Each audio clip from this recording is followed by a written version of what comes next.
Welcome to Malifaux University. 409. Terrain. Impassable and Climbable.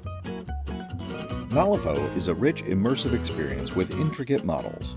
When well-painted models are put on a well-decorated table, the game is even better. Terrain can be tricky, and it comes with many layers of rules that affect gameplay. This video covers Impassable and Climbable Terrain. Video 407 covers dense and concealing terrain. Video 408 addresses terrain with the destructible, severe, and hazardous characteristics, and Video 410 explains height and blocking and the shadow those traits create. This applies to terrain that is placed on the table during setup, or markers that are created or dropped during gameplay that have these characteristics, and therefore are considered terrain. Before each game, your opponent and you must discuss the terrain on the playing area. A well-laid-out table will naturally have several pieces of impassable terrain to restrict free movement on the table. Models and markers cannot overlap impassable terrain at any time. Models with the incorporeal ability or a similar game effect that says they may ignore terrain when moving may move through impassable terrain during movement like a walk or push, but may not stop within the impassable terrain. Jackdaw, for instance, has the Ghost of Malifaux ability that lets him move through terrain. He could walk through the wall of this building, stopping inside the building as long as both players agreed before the game that models were allowed to enter the buildings through normal means, like doors. If not, he could pass through it only if he had enough movement to completely traverse the impassable structure in one action. He would not be allowed to move into it and take another movement to get out of it, since his base would be overlapping the impassable terrain between the actions. Impassable markers behave the same way as terrain on the table, but a few more rules apply since they are markers. For starters, impassable markers can be the target of the Slam general action. Slam places the marker within an inch of the model taking the action, unless the marker is also destructible, in which case it removes it from the table. Impassable markers are never dropped, even if the text says so. They are always considered to be created. This means they can overlap other terrain, as long as that terrain is not also impassable, but they cannot overlap any other marker. If Charles Hoffman, inventor, got the mask trigger on his bulldoze tactical action, he could create a new impassable pylon marker anywhere within 3 inches of him, but not here on this corpse marker or here on this ski marker. Created markers also cannot be put into base contact with any model other than the model creating them, unless the game effect specifically says to do it. If another model were near Charles Hoffman, his new pylon marker would not be allowed to touch it when it was created. Euripides, on the other hand, has the Entomb in Ice ability that says he may create an impassable ice pillar marker in base contact with any model within 8 inches when it is killed. Because it specifically says into base contact, he gets to break the usual rule. These created markers still cannot overlap the base of any model, just be in base contact. We've said that impassable markers cannot overlap the bases of other models or markers. Naturally, the reverse is also true. Dropped objects or summoned models cannot overlap the base of impassable terrain or markers. If Charles Hoffman kills this wicked doll next to one of his impassable pylon markers, the scrap marker from the doll cannot be dropped so it is underneath the pylon marker. It may touch it, just not overlap it. If another model were to summon another wicked doll, it would not be allowed to overlap the base of the ice pillar marker or the pylon marker. If a game effect pushes or moves an impassable marker, treat it like a model. It cannot go through other impassable terrain or other models. Euripides' Glacial Shove tactical action can push an ice pillar marker up to 10 inches. If that marker hits this building or one of these models, the marker will stop just like it was a model that got its push interrupted. Of course, that then leads to the second part of the Glacial Shove action, which may be the intent. Climbable terrain allows models to move up and down its sides and across its top if the top is large enough to hold a model. This is most fences, walls, and grates. Most buildings are considered climbable so models can get to the rooftops, but if a building is more than 4 inches tall, you should consider making it just impassable without it being climbable. Since models cannot stop on the sides of buildings to take other actions, there is little point to having climbable terrain that a model cannot stand on top of. If a building is 3 inches tall but has a steep roof, just call the whole thing impassable. But that's between you and your opponent or the tournament organizer. Use a model's movement to go vertically along climbable terrain, but the model's base must be at least 50% supported by the terrain at the end of the movement, unless the model takes another walk action to get all the way up and supported. Let's say this enormous crate is a 3-inch cube and is both climbable and impassable.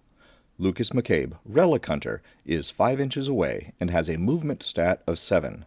He can move 5 inches to get into base contact with it, and then, defying all logic, may ride his horse the remaining 2 inches of his movement stat up the side of the crate.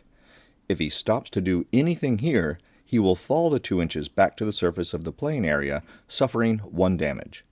If he immediately takes another walk action, he can move the remaining 1 inch up the side of the crate, and then at least 1 inch over to get 50% of his base supported by the top of the crate.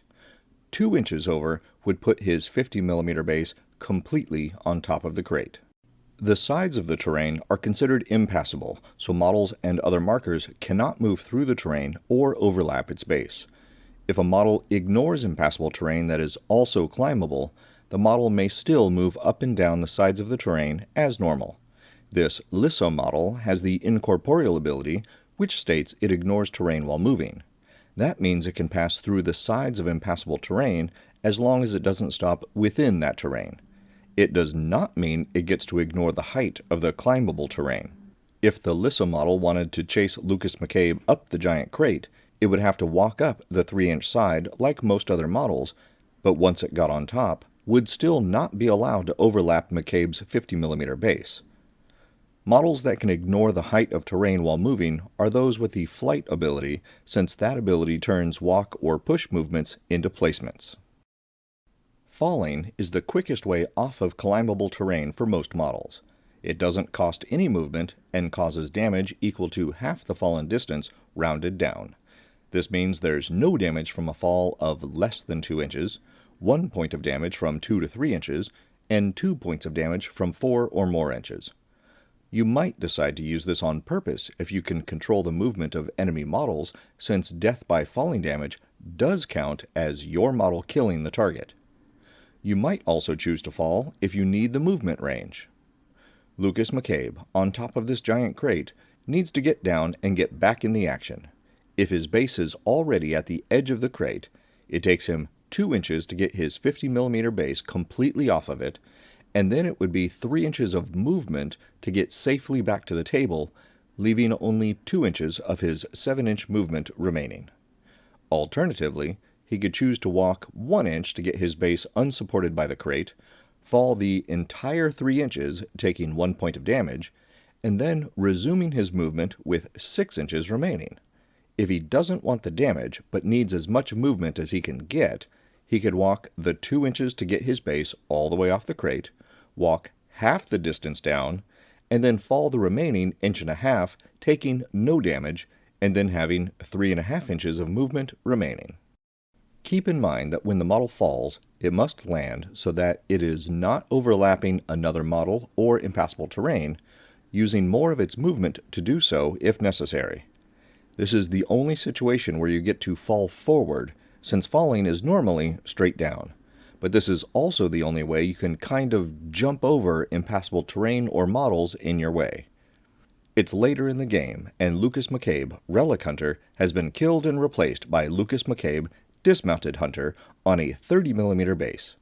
He's still on top of the 3-inch crate, now seen from above, and Euripides has lined up 3 30mm Cultgeist models along the side of the crate. McCabe cannot walk through them, so cannot simply climb down that side of the crate. What he could do, though, is walk 3/4 inches so his base isn't adequately supported by the crate, adding another 1.25 inches to his horizontal movement to get beyond the Cultgeist's bases, and then fall the 3 inches down. When he hits the ground, he takes 1 point of damage from the fall, and is now engaged by the Cultgeists. They have a 1-inch engagement range, so he could move a little farther away as long as he doesn't break that engagement. If a model does not have enough movement to get past whatever is blocking its fall, then the whole movement stops with 50% of the model's base still on the original terrain, and the fall just doesn't happen. Let's say Lucas McCabe, Dismounted Hunter, is on the crate still, but with the staggered condition that reduces his movement from 5 to 3. He walks 2 inches to get to the edge of the crate, but he needs to walk 3/4 of an inch to get his base far enough off to fall, and then he still needs another 1.25 inches to fall past the Cultgeists. Altogether, that's 4 inches of movement he doesn't have. If he wants to make the walk, the model would stop with half its base still on the crate. A second walk action could then start the fall, then the 1.25 inches to fall past the Cultgeists, taking 1 damage. That's the overview of terrain with the impassable and climbable characteristics. Pick up a printable set of all the markers and tokens you need to play Malifaux in the Wargame Vault. If you haven't already, join our Patreon for early, ad-free access to all new content, and be sure to visit the Malifaux University gift shop for the latest in Malifaux-themed shirts, hoodies, drinkware, and more. Links are in the notes below. And remember, play friendly games, keep it simple, and have fun.